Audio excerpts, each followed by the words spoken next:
Welcome back to off the record. అరెస్టుల ఎపిసోడ్లో కొత్త ట్విస్ట్. సిబిఐ దర్యాప్తు ముమ్మరం అవడంతో పెద్ద తలకాయల అరెస్టులు ఎప్పుడెప్పుడు జరుగుతాయో అన్న చర్చలు ఓవైపు జరిగిపోతూ ఉంటే, ప్రజాశాంతి పార్టీ వ్యవస్థాపక అధ్యక్షులు కేఏ పాల్ని అరెస్టు చేశారు పోలీసులు. తన అరెస్టు వెనుక పెద్ద రాజకీయ కుట్రే ఉందని స్టేట్మెంట్ కూడా ఇచ్చేశారు పాల్. దీని మీద రాజకీయ వర్గాల్లో కామెడీ చర్చలు స్టార్ట్ అయిపోయాయి కూడా. ఇంతకీ పాల్ అరెస్టు మీద పొలిటికల్ సర్కిల్స్లో జరుగుతున్న చర్చలు ఏమిటి?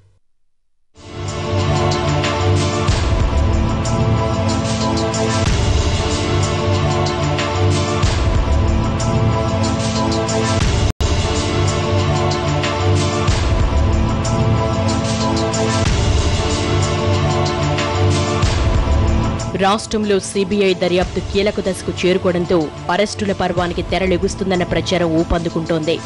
ఇప్పటికే ఎంఆర్ జగన్ ఆస్తులకు సంబంధించిన కేసుల్లో పలువురు అధికారులు, బిజినెస్ మ్యాన్ కటకటాల వెనక్కు వెళ్లారు. ఇక కీలక వ్యక్తుల అరెస్టుకు టైం దగ్గర పడినట్లు కనిపిస్తూ ఉండడంతో దానిపై విపరీతమైన చర్చలు జరిగిపోతున్నాయి.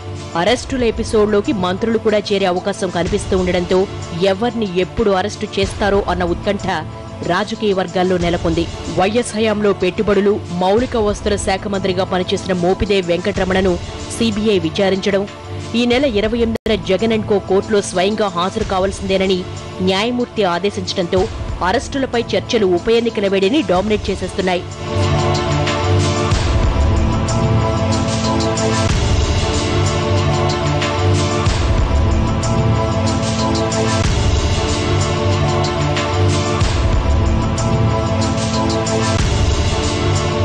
సిబిఐ ఉచ్చులో ఎవరు ఇరుక్కుంటారో, ఎప్పుడు ఇరుక్కుంటారో అని అందరూ సీరియస్ గా చర్చించేసుకుంటుంటే, సడన్ గా ప్రజాశాంతి పార్టీ వ్యవస్థాపకుడు కేఏ పాల్ ను అరెస్టు చేసి కొత్త ట్విస్ట్ ఇచ్చారు ఒంగోలు పోలీసులు.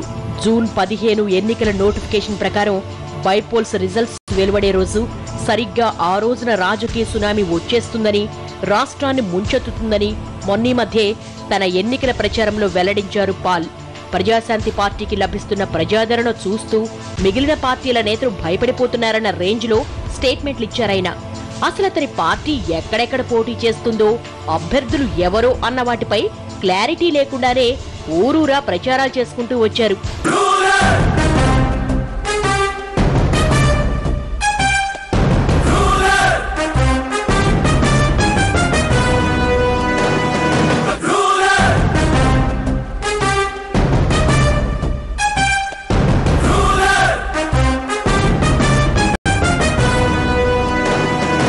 ఉప ఎన్నికలకు నామినేషన్ల ప్రక్రియ ప్రారంభమైన రెండో రోజే హత్య కేసులో ప్రమేయం ఉందంటూ అతన్ని లోపలికి నెట్టేశారు పోలీసులు.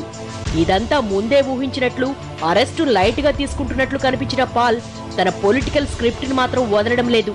తన జోలికొస్తే దేవుడు శిక్షిస్తాడంటూ జగన్, కిరణ్ లు కుమ్మక్కై తనకు చెక్ పెట్టాలని చూస్తున్నారని, అరెస్టు సందర్భంగా తనదైన స్టైల్లో స్టేట్మెంట్లు ఇచ్చేస్తున్నాడు ఈ లీడర్. పొలిటికల్ గా పాల్ ఏం పొడి చేస్తాడో, అసలు పార్టీ ఎందుకు పెట్టాడో కానీ ఆయన అరెస్టుతో రాజకీయ వర్గాల్లో ఆసక్తికర చర్చలు జరుగుతున్నాయి. ఇప్పటి వరకు ప్రధాన పక్షాలన్నీ ఒకరితో ఒకరు కుమ్మక్కయ్యారని, మ్యాచ్ ఫిక్సింగ్ తో తమను ఓడించాలని చూస్తున్నారని ఆరోపించుకుంటూ వచ్చాయి. కాంగ్రెస్, టీడీపీ, వైఎస్ఆర్ కాంగ్రెస్, ఆఖరికి టీఆర్ఎస్ కూడా మ్యాచ్ ఫిక్సింగ్, ఊత పదవులా మారిపోవడంతో నిజంగా ఎవరితో ఎవరు ఫిక్స్ అయ్యారన్నది ఎవ్వరికి అర్థం కాకుండా తయారైంది.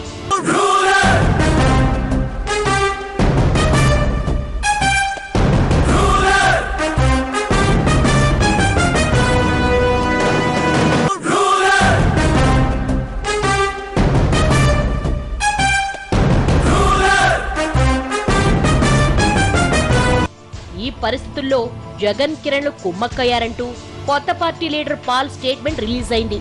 దాంతో అంతోటి పనోణ్ణి మూయించడానికి కుమ్మకు కూడా అవసరమా అని కాంగ్రెస్, కొత్త కాంగ్రెస్ శ్రేణులు పెదవి విరిచేస్తున్నాయి.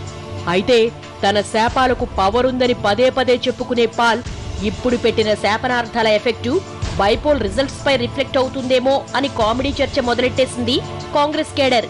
మరోవైపు సమీప కాలంలో తమ అధినేత అరెస్ట్ అయితే అది తన టంగ్ ఎఫెక్టే అని పాల్ ఎక్కడ ప్రచారం మొదలుపెట్టేస్తాడో అని కొత్త కాంగ్రెస్ నేతలు చర్చించేసుకుంటున్నారు.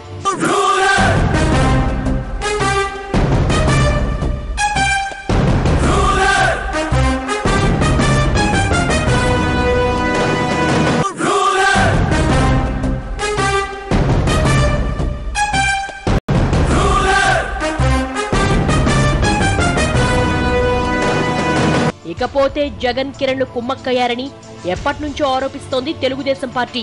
ఇప్పుడదే పాల్ నోటి వెంట రావడంతో టీడీపీ వర్గాలు తెగ నవ్వేసుకుంటున్నాయి.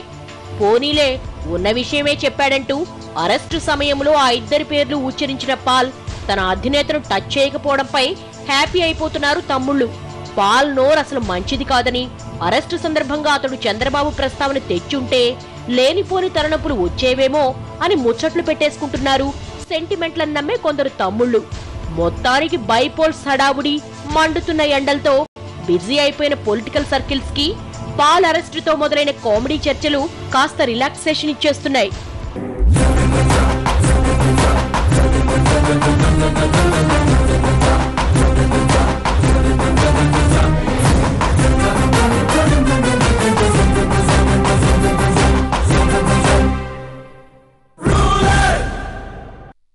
ఇది ఇవాల్టి ఆఫ్ ద రికార్డ్. తిరిగి రేపటి ఆఫ్ ద రికార్డ్ లో మళ్ళీ కలుసుకుందాం.